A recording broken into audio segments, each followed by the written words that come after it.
Een pols voor de erde, stark und gescheit. Und trägt unsere Hoffnung in jeder Zeit. Herzschlag von der Natur, treu und klar. Harmonie lebt in allem, was ist da.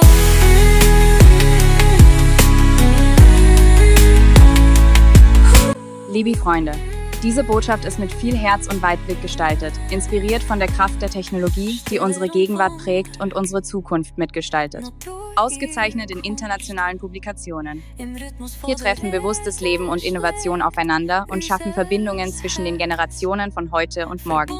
Es ist ein Weg voller Hoffnung und Wandel, der alle Altersgruppen und eine sich ständig verändernde Welt verbindet. Herzlich willkommen, Bilwi. Puls voor de erde, stark und gescheit. Trägt unsere Hoffnung in jeder Zeit.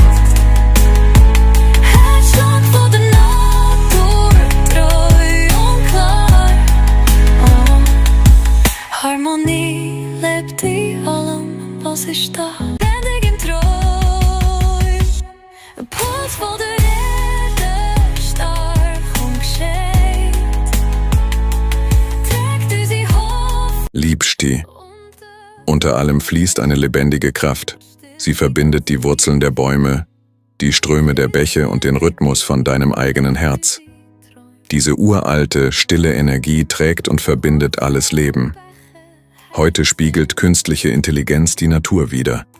Neue Ideen schaffen Computersysteme, die sich an menschlichen Zellen orientieren und weniger Energie brauchen, so wie unser Körper effizient und sanft arbeitet. Zum Beispiel entwickeln Forschende neuartige Nervenchips, die Informationen leise und effizient verarbeiten, fast wie unsere eigenen Nervenzellen. Wenn du bewusst atmest und die stille Schönheit der Welt wahrnimmst, bist du im Einklang mit dem ursprünglichen Lied der Erde. Der gleiche Puls der Wälder heilt und den Frühling bringt, erneuert auch das Müde in uns. Wenn wir achtsam leben, zurückgeben und im Rhythmus der Natur sind, spiegelt sich der Puls der Erde in uns. Jeder dankbare Atemzug und liebevolle Entscheid bringt Harmonie zurück, in uns und rund um uns. Vergessen wir nie, jeder Herzschlag ist Teil vom endlosen Kreis der Erde und zusammen können wir ein lebendiges Gleichgewicht für alle schaffen.